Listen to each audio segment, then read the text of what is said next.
Today marks the conclusion of the four perfection. There might be a slight difference in the latter part here. This practices of a bodhisattva was composed for the benefit of oneself and others.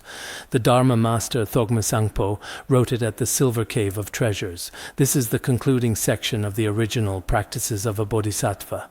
So, what is said here?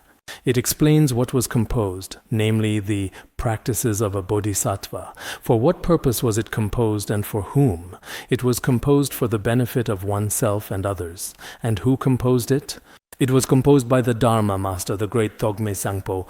Where was it composed? Where was this treatise written? In the Silver Cave of Treasures. Wasn't it that earlier, the first time everything on the rooftop was blown away by the wind? So now he went into a cave in the mountains. Afraid that it would be blown away by the wind, right? I've heard that this cave still exists today. In the past, some Khenpos have visited that place. This is what we refer to as the four perfections. These crucial elements include its precise location, the fundamental purpose behind the meticulous composition of this significant treatise, the identity of its author, and the process through which it was composed. These several distinct and important points collectively form the essence of this work. The concluding words on the four perfections. When we arrange this later, or when we write it, we might need to edit it a bit. There might be a little bit of adjustment needed. Next is a narration from the author. How did he compose this treatise? I am following what was written by Nyempo Warren, the biography of Bodhisattva Thogme Sangpo. The one I originally translated seems to be by Yeshe Gyaltsen. It was written by Nyempo Warren. There may be many key instructions on the practices of a bodhisattva within it. If we have it in the future, that might be even better. And thus this commentary on the practices of a bodhisattva was composed. Venerable Nyempo Warren said that the biography he wrote is essentially a commentary on the practices of a bodhisattva. So in the future it will be quite necessary. If we translate that text, there may be even broader teachings. The author, based on the essential meaning, composed the commentary on the practices of a bodhisattva. In the biography regarding Bodhisattva Thogme Sangpo himself, how he directly practiced and attained realization, these principles are described in great detail. When the time comes, I'll look for the Tibetan version and take a look at it. I haven't seen Nyempo Warren's work before. Nowadays it's quite easy for us to find Tibetan texts. In this regard, some of the Dharma teachers here are quite good. They truly deserve praise. If this is retranslated, it could be a very wonderful biography of Bodhisattva Thogme Sangpo. We should directly read his biography with reverence and thus come to understand these things. If we have the opportunity, we should also read it ourselves. In our commentary, the author first, on a literal level, gives a word-by-word explanation of the 37 verses on the practices of a bodhisattva, explaining each word and sentence in detail. This is what we call textual clarification. A simple literal explanation is provided. Each verse has such an explanation. Next, he cites scriptural sources as evidence, and then uses the teachings of Atisha and his disciples, as well as the nectar-like pith instructions of Bodhisattva Thogme Sangpo himself regarding the nectar instructions are used as embellishments in the middle and at the end. Sometimes these are quite few in number. As for Thogme Sangpo's own teachings, they are mostly placed at the end. There are a few instances where they are inserted in the middle as well. But in most cases, they appear at the very end as a conclusion. There are Thogme Sangpo's own nectar-like instructions used as embellishments. The discussion is structured in this way. Although the main verses and the instructions are explained separately, because the main verses are the main verses, and then in the following it is said by the Venerable Atisha. In addition, the Venerable Atisha says, then Venerable Dromtompa speaks, then Potoa speaks, then Sharawa speaks, and then Jinewa. It seems that Jinewa did not say very much. Kampawa also did not say much. Whenever some of us like a certain person, we tend to mention their name frequently. If we don't like them very much, even when it would be appropriate to mention them, we don't. Perhaps this author especially liked Venerable Atisha and Dromtompa, as well as Thogme Sangpo himself. As for the other three Dharma brothers, sometimes Langri Tangpa is mentioned. Then sometimes he doesn't want to mention them. That's how he is. Although the main verses and the instructions are separated, this does not create any contradiction between them, considering that if the explanation is too detailed, it would make the text very lengthy, and it is completely unnecessary. Therefore, the scriptural references I have quoted here are concise, or sometimes only the very beginning is excerpted. The instructions are also presented in a summarized manner, much like this example. If you want it to be even more concise than this, then simply providing a literal explanation of the words, or on that basis, Matching word for word and sentence for sentence is also possible. Any approach is acceptable. This author actually wrote quite a lot in the latter part. Usually it wouldn't be like this. When Venerable Longchenpa wrote the 7 treasuries, there were only a few verses, and then afterwards, so here he gives his reasons. Perhaps this can also be considered as to why he cites so many scriptural sources, why he explains word by word and sentence by sentence earlier, and why he uses the teachings of the Kadampa tradition.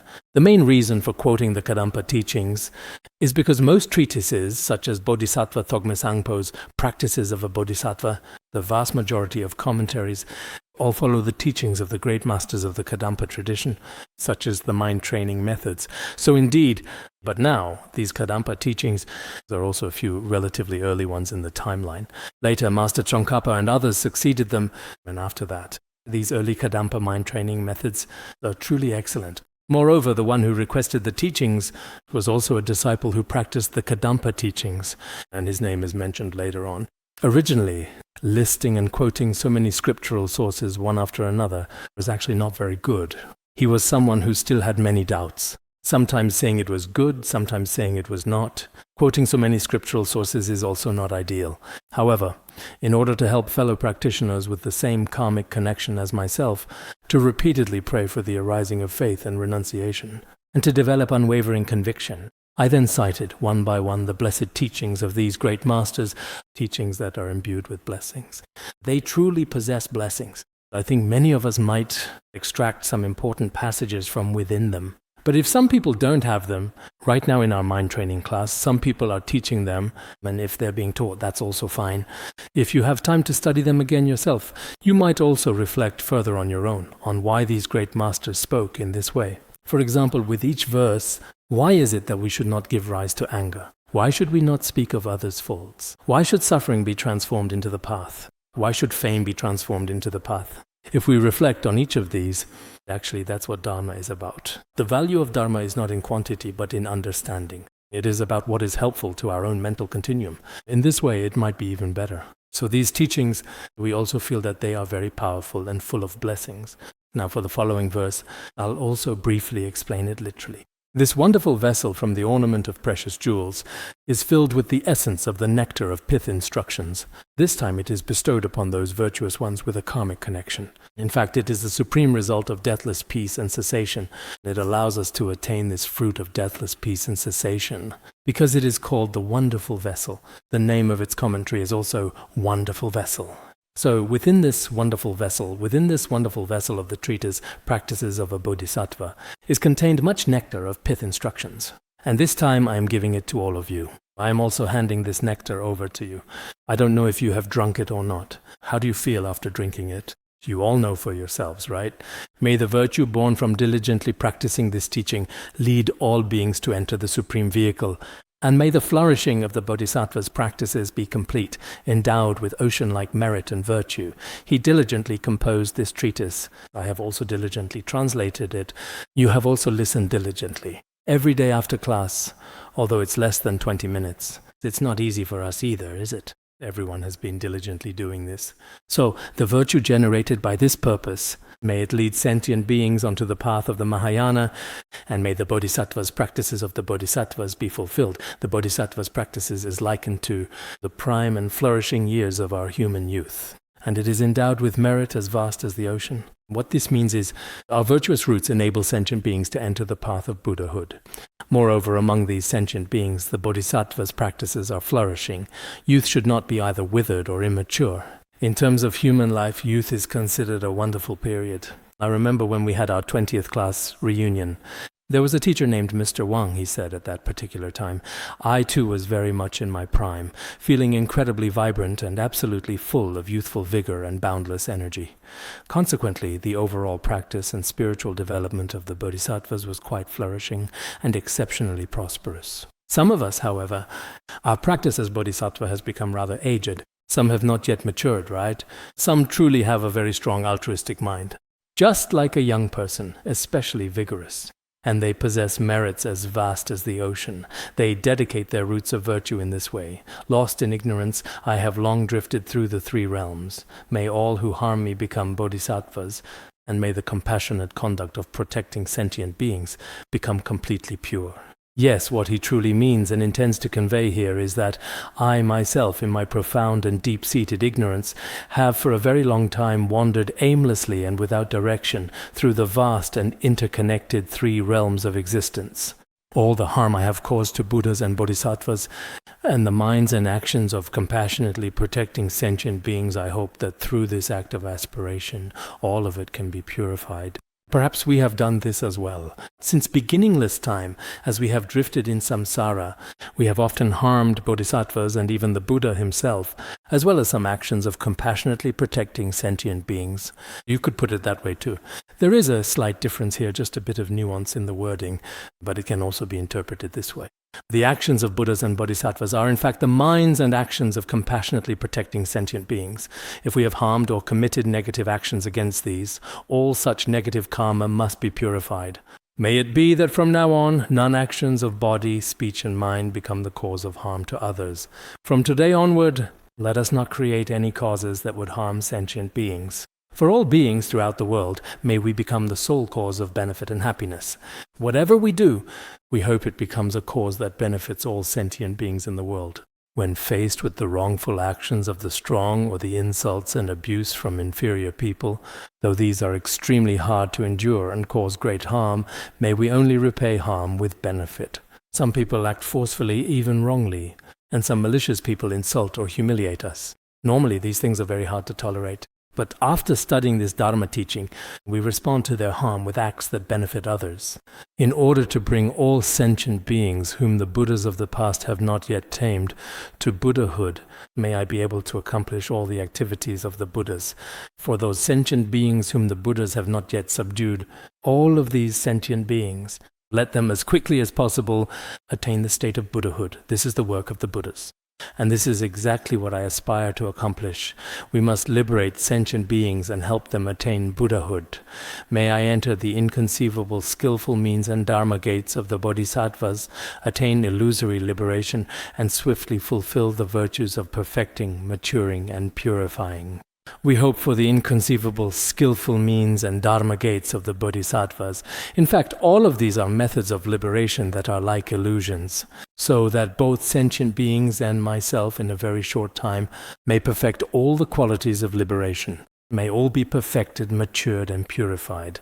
The concepts of perfection, purity, and maturation are ones we've discussed many times when studying the ornament of clear realization. May the great masters who uphold the teachings flourish, and may both myself and all sentient beings be happy. May the great masters who uphold the teachings remain in this world for a long time, and may the Dharma thrive. May I and all sentient beings attain happiness. May we temporarily attain the fortunate results of the higher realms and ultimately accomplish the benefit of self and others effortlessly, attaining the fortunate rebirths of humans and gods, and ultimately achieving the perfect and supreme result. Ultimately, by profoundly relying upon this inherent Buddhahood, one naturally and quite effortlessly accomplishes the immense benefit of oneself and also for countless others. This insightful commentary was carefully composed at the revered Sodargye monastery, a place of deep spiritual significance. Lajee Monastery, which is now located at the very bottom area. When we come up from Erkang, there is a place there called Lajee Monastery. A master from Lajee Monastery, the yogi and accomplished Saint Ugyen Nyingzhao. Ugyen Nyingzhao should have studied some of the Kadampa lineage teachings, right? At that time, the Kadampa lineage was not yet present there. He repeatedly invited Turen Choki Jaba, the previous incarnation of His Holiness. We often say that Turen Choki Jaba was the one who composed it. May there be auspiciousness. Excellent. May virtue abound. This was in 2002. When His Holiness was still alive, I translated it. After translating it, I printed a small booklet at that time and gave it to the Khenpos and Khenmos as a reference for their teachings. Then it remained dormant for 20 years. At the end of last year, 2021, and at the beginning of 2022, it was proofread again. As for the proofreading, there weren't many major changes. I think that after 20 years, we are studying it again now. This is the newly revised edition. All right, this Dharma teaching has now been completed. All the teachings for the first half of the academic year have now been successfully completed. I am also profoundly and sincerely grateful to each and every one of you for your dedication and participation throughout this period. Today, perhaps some of us Although we didn't hear the earlier parts, if you were able to hear some of the later parts, that is also a very good auspicious connection. This is also my Dharma offering to all of you. I hope that even though you couldn't come to the temple today, because right now, for the sake of epidemic prevention, we are indeed quite concerned. But if you were still able to hear these teachings, then you have also completed several teachings, which is also an auspicious connection. We have completed these teachings in stages. Everyone should feel joyful about this. Now let us dedicate all the virtues we have accumulated here to all sentient beings.